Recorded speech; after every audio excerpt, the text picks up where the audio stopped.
welcome back. Today is going to be a review of episode 5 of Basketball Wives Orlando. We start with Danielle and Mehgan, and Danielle still being in denial about her baby daddy being in a relationship. Danielle, we're going to get into her a little bit later. She was all over the place this episode. I will say that I have done my research, and I do want to know, if you guys are becoming serious and you guys are dating, why are you stalking me? You the one doing the research, but you say she's stalking you. Now, we do get clarification on this a little bit later. She then says that Mackenzie kept the relationship private until Danielle moved to Orlando. So it's like, girl, okay, were they in a relationship or were they not? Because you keep saying they weren't, but then you're saying that they were and she hid it until you were here. Are they in a relationship or are they not? Are they growing a relationship or are they already in one? And I just feel like, why is no one telling Danielle how bitter and delusional she sounds? I don't really like to say the bitter baby mama thing, but girl, let it go. She just refuses to accept the fact that this man has moved on. We move on to Lindsay, who's 5 months pregnant. We finally get a little bit into her personal. Her man is overseas. He seems to care less about her being pregnant.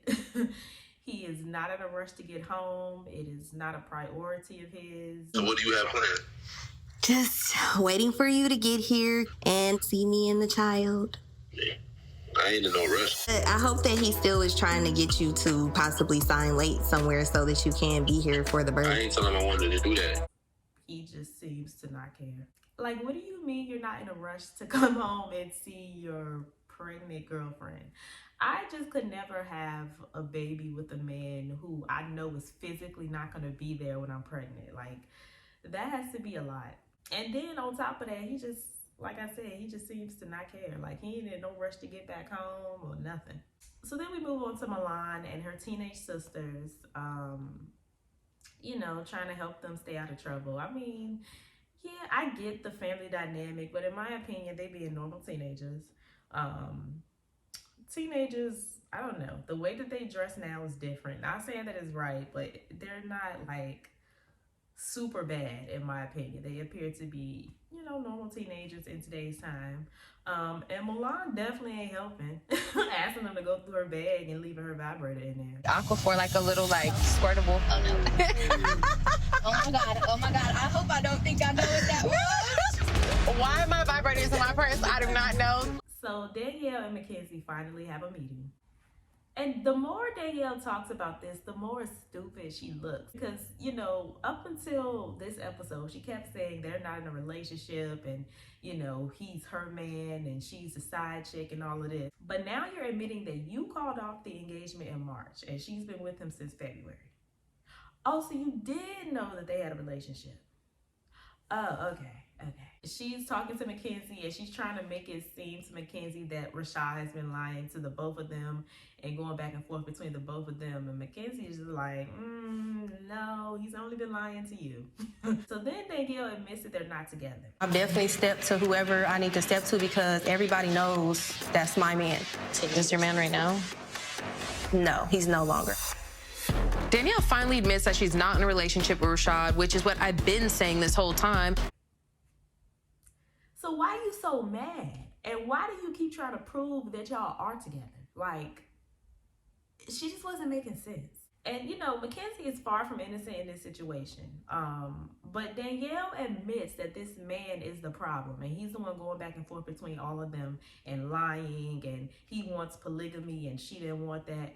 If you know this man is the problem, why are you going so hard on Mackenzie but still sleeping with the man? And then coming at her saying that this ain't her man and is your man and all of this. But then in one breath you saying, oh, he's the problem and, he's lying to the both of us. And then in the next breath, you saying, well, y'all not in a real relationship. You the side piece. Then in the next breath, you saying, well, y'all was together when he was with me. Then in the next breath, you saying, well, y'all just growing our relationship. Like, girl, what do you, Go talk to a therapist.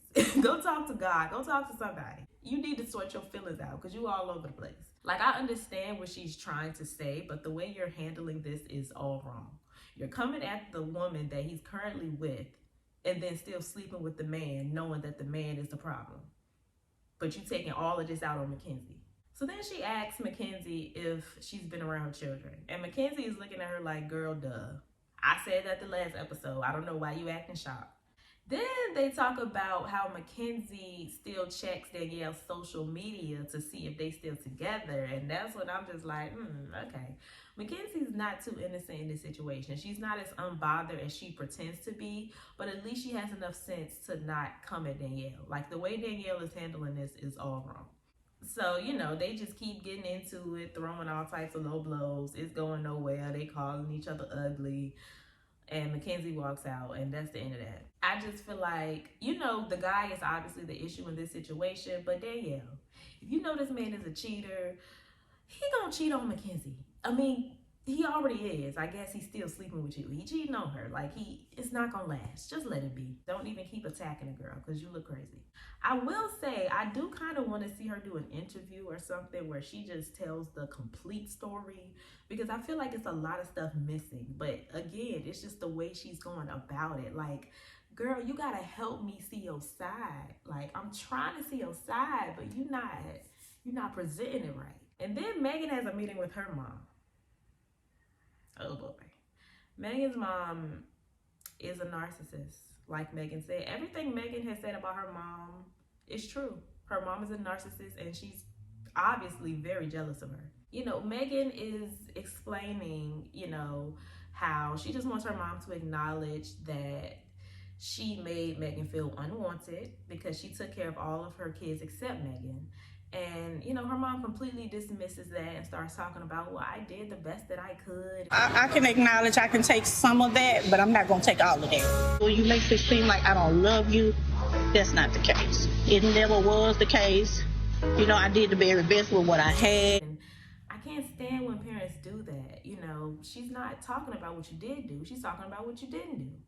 Clearly, Mehgan is lacking emotionally, and she just wants you to acknowledge that, you know, she never felt loved by you. And, you know, her mom really doesn't seem to care how she affects Mehgan. She just seems to care when Mehgan talks about this publicly. She talks about, oh, it's embarrassing when you say this publicly, and typical narcissist. Maybe if you would actually work on the relationship with her, she wouldn't be crying out for your attention publicly. Did you think about that? You know, her mom also made a comment like, oh, once you made it to a certain status, you forgot about us. I just feel like her mom is jealous of her, because, like, what do you mean forgot about her? You forgot about her. You left her at her grandmother's and never came back.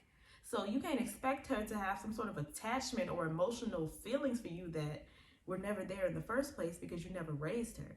It's kind of weird when parents expect you to grow up a certain way when they didn't raise you that way at all. Like, they expect you to have these character traits that they never displayed to you. Like, for instance, once you get older and your parents expect you to start saying, I love you and all of this stuff, if they never said that to you as a child, where was I supposed to get this from, sweetie? So I'm pretty sure they never had a relationship where Mehgan felt like she could just call her mom and say, hey, mom, what you doing? And I mean, you left her with her grandmother to raise her. Like, clearly she's not calling you to see how you're doing. And anytime you call her, it's to go to an industry event. She already told us that. The only time her mom reaches out to her is to go to Diddy's parties and stuff like that. You know, her mom, to me, just wants her money, and she's jealous of her. She says things like, oh, you don't reach out and say, hey, do you need help? What? Like, everything she was complaining about to me was very materialistic and shallow. And now I completely understand why Mehgan is the way she is and why she may not get along with females that well, because I feel like your relationship with your parents determine your relationship with everybody else. Like, if you're a woman, your relationship with your mother determines your relationship with your friends, and your relationship with your dad obviously determines your relationship with, you know, men or your partners, and vice versa. So, you know, she doesn't have that great of a relationship with her mom. She didn't show her that much. She didn't show her any love at all, really. So you see that, how that plays, and, you know, how she really doesn't get along with girls that well. And a lot of people feel like Mehgan is a hater. I mean, her mom is a hater. So maybe that's how she learned how to treat women. I feel bad for Mehgan, I really do, because her mother is just horrible. And then she starts saying these things, trying to put her down, like, you know, you're in a dark place, and when the lights go out, you're gonna feel so bad. I feel sorry for you because see, when these lights go out and that green screen turn black, you're gonna be in a dark, dark place. Okay, you know what? It's cool. I'm just gonna go. Like, what? What's wrong with you? I understand why Mehgan barely speaks to her. And if I were Mehgan, I'd speak to her even less.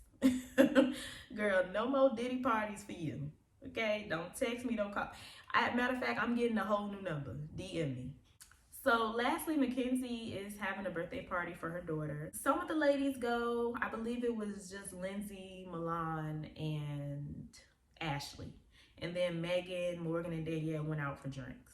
So Lindsay asked Milan about Danielle. She's pretty much in the same boat, you know. She has no desire to move forward with her after getting her hands put on her. I mean, okay, I understand that. So then the other ladies asked Danielle how her conversation went with Mackenzie, and Danielle is just still being delusional. From the conversation that I had with Mackenzie was that the timelines still don't match up. Still to this day, he has not admitted to dating you, to being with you. He assures me that he is as single as he's ever been. Because now you back to saying they're not in a relationship. Okay, girl. Then they started talking about Milan and how Milan is just really upset with Danielle because she had to pick a side and she kind of threw herself in the situation because nobody told her to go back and forth and mediate between the two. And that's true. Nobody told her to do that. But I feel like she did that because she was both of their friends and she kind of understood where both of them were coming from at first. So she was trying to get them to come to some sort of resolution. But this is why I always say being neutral never works. I don't care how many times y'all get on Twitter talking about, oh, that's so childish.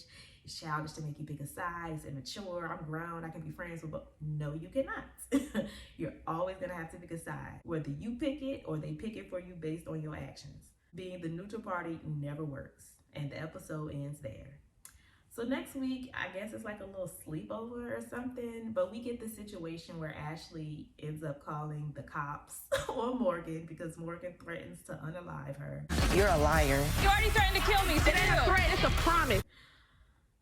Now, Ashley is being a Karen, but like I said, Morgan has anger issues and she needs to work on that because you don't need to be out here threatening to unalive nobody. It's not that serious. But yeah, that was this week's episode.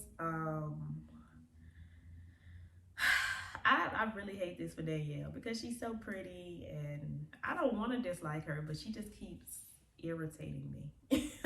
But y'all let me know what y'all thought about this episode in the comments down below. Stay happy, healthy, and all of that good stuff, and I will see y'all in my next video. Bye.